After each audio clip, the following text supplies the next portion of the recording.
Hello friends, स्वागत है आपका हमारे YouTube channel study smart IQ में। और मैं हूं सबा परवीन और आज हम फिर डिस्कस करने जा रहे हैं आरआरबी एनटीपीसी 2025 के लिए जीके जीएस की क्लास, जिसमें हम डिस्कस कर रहे हैं प्रीवियस ईयर क्वेश्चन। और यह हमारी क्लास 13 है। इससे पहले हम 12 क्लासेस कर चुके हैं और ये हमारी क्लास 13 है। अगर आपको मेरी वीडियो पसंद आती हैं तो इसे लाइक करें, शेयर करो, सब्सक्राइब करना ना भूलें। तो चलिए स्टार्ट करते हैं आज का हमारा फर्स्ट क्वेश्चन है, भारतीय राष्ट्रीय कांग्रेस के पहले मुस्लिम अध्यक्ष कौन थे? भारतीय राष्ट्रीय कांग्रेस के पहले मुस्लिम अध्यक्ष। तो पहले हम यहाँ बात करें भारतीय राष्ट्रीय कांग्रेस, इसकी स्थापना कब हुई और कहाँ हुई? तो इसकी स्थापना हुई थी 1885 में बॉम्बे में। ठीक है, 1885 में बॉम्बे में। कहाँ पर? गोकुल दास तेजपाल संस्कृत महाविद्यालय। ठीक है ना, गोकुल दास तेजपाल संस्कृत महाविद्यालय में इसकी स्थापना हुई थी 1885 बॉम्बे में। ठीक है, तो क्वेश्चन क्या है, मुस्लिम अध्यक्ष कौन थे? तो इसके मुस्लिम अध्यक्ष थे बदरुद्दीन तैयब जी, ये मुस्लिम अध्यक्ष थे। और ये किस सेशन में थे? तो और ये किस वर्ष में थे? तो ये थे 1887 में मद्रास सेशन में। ठीक है ना, 1887 में ये मद्रास सेशन में थे। और यह आईएनसी के तीसरे अध्यक्ष हैं। आईएनसी के तीसरे अध्यक्ष हैं ये।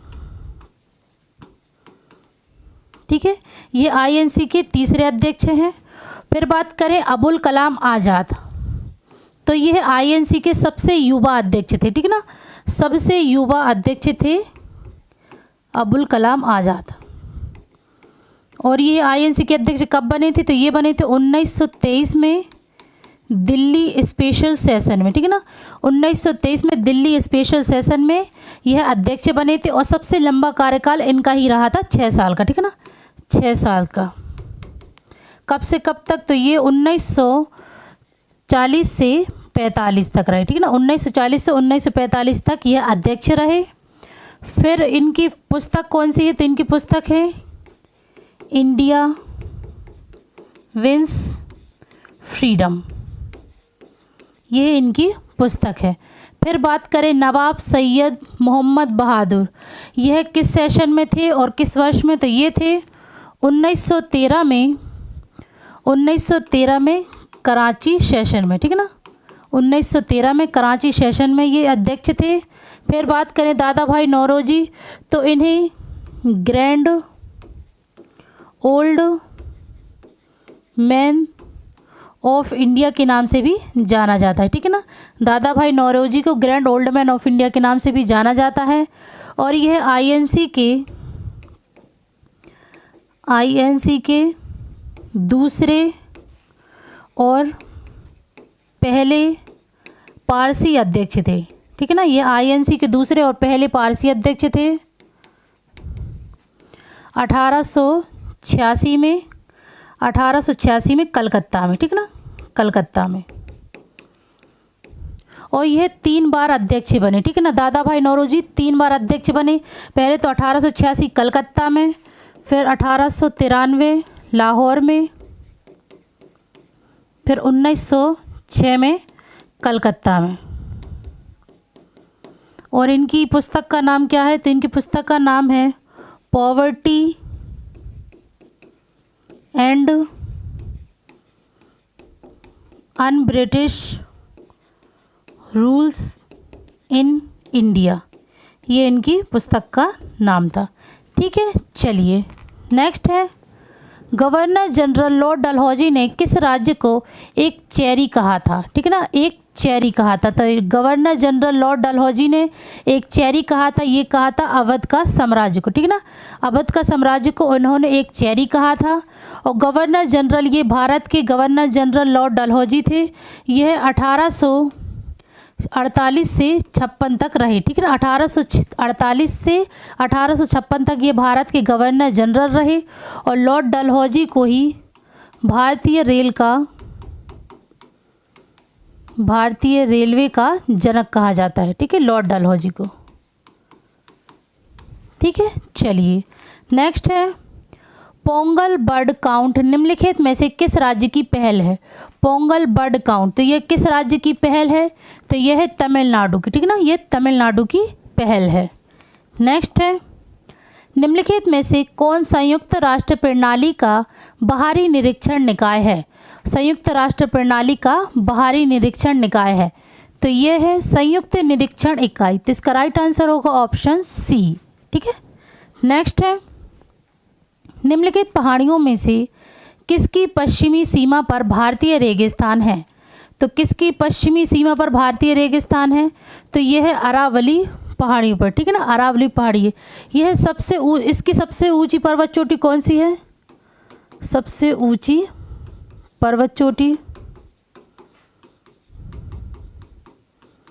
तो ये है गुरु शिखर, ठीक है ना, गुरु शिखर इसकी सबसे ऊंची पर्वत चोटी है अरावली की, ठीक है। फिर बात करें कंचनजंगा, तो ये भारत की सबसे ऊंची चोटी है, ठीक है ना, भारत की सबसे ऊंची चोटी, सबसे ऊंची चोटी है। और इसकी लंबाई कितनी है? तो इसकी लंबाई है 8,586 मीटर, ठीक है, इसकी लंबाई है। और ये कहाँ पर है? तो ये सिक्किम में। फिर बात करें पलानी की, तो यह केरल और तमिलनाडु में, ठीक ना, केरल और तमिलनाडु में है ये। फिर बात करें धूपगढ़ की, तो यह मध्य प्रदेश की सबसे ऊंची चोटी है, मध्य प्रदेश की सबसे ऊंची चोटी है, सबसे ऊंची चोटी है। तो ये कहाँ पर है? तो यह है सतपुड़ा में, ठीक है ना, सतपुड़ा में है धूपगढ़ चोटी, ये सतपुड़ा में। चलिए नेक्स्ट है, इंटरनेट तक पहुंचने के लिए निम्नलिखित में से किसकी आवश्यकता होती है? तो इंटरनेट तक पहुंचने के लिए आवश्यकता होती है यूनिक आईपी एड्रेस की, ठीक है ना, एक यूनिक आईपी एड्रेस की ज़रूरत होती है। नेक्स्ट है, भारत का सबसे बड़ा नदी द्वीप माजुली किस नदी में स्थित है? तो सबसे बड़ा नदी द्वीप माजुली यह है ब्रह्मपुत्र में, ठीक है ना, ब्रह्मपुत्र में, असम में है। यह भारत का सबसे बड़ा नदी द्वीप है, ठीक है। नेक्स्ट, भारत का सबसे बड़ा सार्वजनिक क्षेत्र का बैंक कौन सा है? तो भारत का सबसे बड़ा सार्वजनिक क्षेत्र का बैंक तो यह है भारतीय स्टेट बैंक, ठीक है ना, भारतीय स्टेट बैंक। इसकी स्थापना कब हुई थी? तो ये हुई थी 1 जुलाई 1955 में, ठीक है ना, 1955 में। और ये इसकी स्थापना कहाँ हुई थी? तो ये हुई थी मुंबई में, ठीक है। कब हुई थी? 1 जुलाई 1955 में। और कहाँ हुई थी? तो ये मुंबई में हुई थी, ठीक है। नेक्स्ट है, भारत में वस्तु एवं सेवा कर कब लागू किया गया था? वस्तु एवं सेवा कर ये कब लागू किया गया था? तो यह किया गया था 1 जुलाई 2017 में, ठीक है ना, 1 जुलाई 2017 में। और यह 101वां संशोधन अधिनियम 101वां संशोधन अधिनियम में हुआ था 2016 में, ठीक है।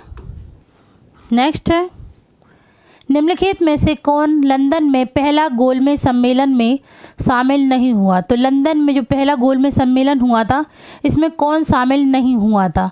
तो पहले बात करें कि कितने गोलमेज सम्मेलन हुए थे, तो 3 गोलमेज सम्मेलन हुए थे। कब कब हुए थे? तो ये हुए तो 1930 में पहला, 1931 में दूसरा और 1932 में तीसरा, ठीक है ना। 3 गोलमेज सम्मेलन हुए थे 1930, 31 और 32 में। तो बात करें तीनों गोलमेज सम्मेलन में कौन थे? तो तीनों गोलमेज सम्मेलन में थे doctor BR Ambedkar, doctor BR Ambedkar और तेज बहादुर सप्रू। ये तीनों गोलमेज सम्मेलन में भाग लिए थे इन्होंने। और पहले और दूसरे गोलमेज सम्मेलन में, फर्स्ट और सेकंड गोलमेज सम्मेलन में मोहम्मद अली जिन्ना ने भाग लिया था। और दूसरे गोलमेज सम्मेलन में महात्मा गांधी और INC ने भाग लिया था, यानी कि इंडियन नेशनल कांग्रेस ने, भारतीय राष्ट्रीय कांग्रेस ने भाग लिया था। तो यहाँ पे क्वेश्चन क्या पूछा है कि इन्होंने लंदन में पहले गोलमेज सम्मेलन में भाग किसने नहीं लिया, तो ये लिया था भारतीय राष्ट्रीय कांग्रेस ने, इनने भाग नहीं लिया था, ठीक है ना, इन्होंने सिर्फ सेकंड में भाग लिया था, ठीक है। नेक्स्ट है सामान्य वार्तालाप का शोर स्तर क्या है।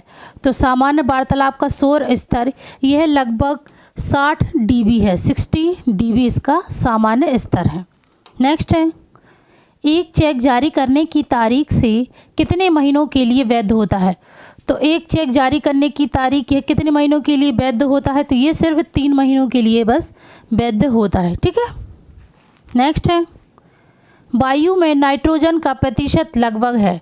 तो वायु में नाइट्रोजन का प्रतिशत 78% है, ठीक है ना, 78% है। नेक्स्ट है भारत और पाकिस्तान के बीच शिमला समझौता 1972 में हस्ताक्षर किया गया था। तो भारत और पाकिस्तान के बीच शिमला समझौता 1972 में हस्ताक्षर किया गया था। तो ये किया गया था बरनेसे कोड, ठीक है ना, बरनेसे कोड में किसने हस्ताक्षर किए थे, तो ये किए थे इंदिरा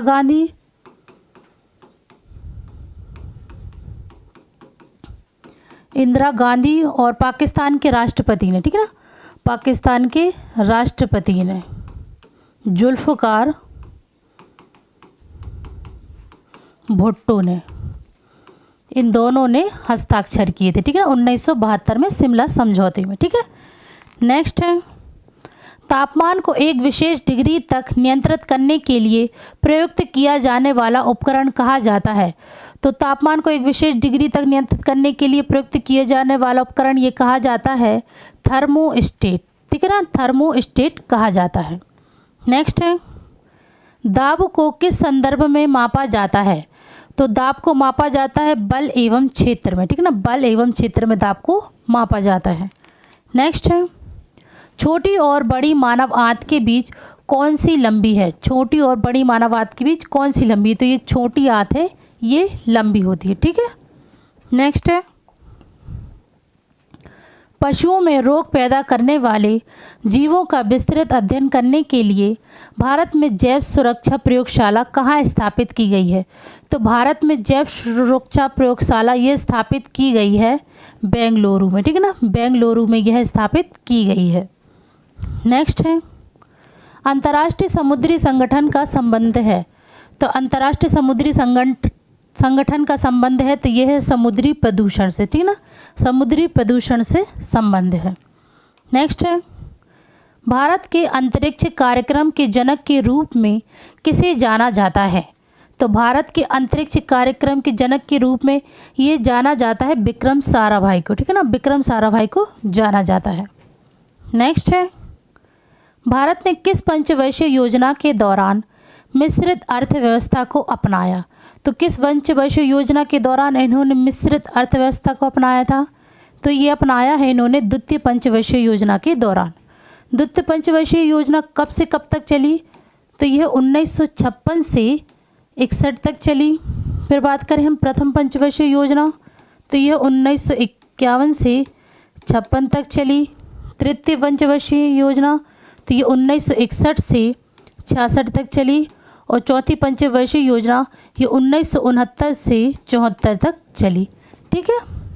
नेक्स्ट है भारत के 3 चरण के परमाणु ऊर्जा कार्यक्रम की स्थापना किसने की। तो भारत के 3 चरण परमाणु ऊर्जा कार्यक्रम की स्थापना ये की थी डॉक्टर होमी भाभा ने, ठीक है ना, डॉक्टर होमी भाभा ने। इन्हें परमाणु बम का वास्तुकार भी कहते हैं, ठीक है ना, डॉक्टर होमी भाभा को परमाणु बम का वास्तुकार भी कहते हैं, ठीक है। नेक्स्ट है भारत में राष्ट्रीय पंचायती राज दिवस कब मनाया जाता है। तो भारत में राष्ट्रीय पंचायती राज दिवस यह मनाया जाता है 24 अप्रैल को, ठीक है ना, 24 अप्रैल को भारत में राष्ट्रीय पंचायती राज दिवस मनाया जाता है। नेक्स्ट है विश्व पुस्तक और कॉपीराइट दिवस कब मनाया जाता है। तो विश्व पुस्तक और कॉपीराइट दिवस तो यह मनाया जाता है 23 अप्रैल को, ठीक ना, 23 अप्रैल को यह मनाया जाता है। नेक्स्ट है 1922 में गांधी जी द्वारा असहयोग आंदोलन को बंद करने का मुख्य कारण क्या था। तो 1922 में गांधी जी द्वारा असहयोग आंदोलन को बंद करने का मुख्य कारण था, तो यह कारण था उत्तर प्रदेश की चौरी चौरा में एक पुलिस स्टेशन को भीड़ ने आग के हवाले कर दिया था। ठीक है ना, तो इन चारों सेंटेंस में से ये वाला सही है। उत्तर प्रदेश के चौरा चौरी में एक पुलिस स्टेशन को भीड़ ने आग के हवाले कर दिया था, तो इसलिए इन्होंने 1922 में गांधी जी द्वारा असहयोग आंदोलन को बंद कर दिया गया था। तो ये थे हमारे आज के क्वेश्चन। तो आई होप आपको ये वीडियो पसंद आई हो। तो ऐसी ही वीडियो देखने के लिए हमारे चैनल को लाइक करें, शेयर करें, सब्सक्राइब करें। Thank you.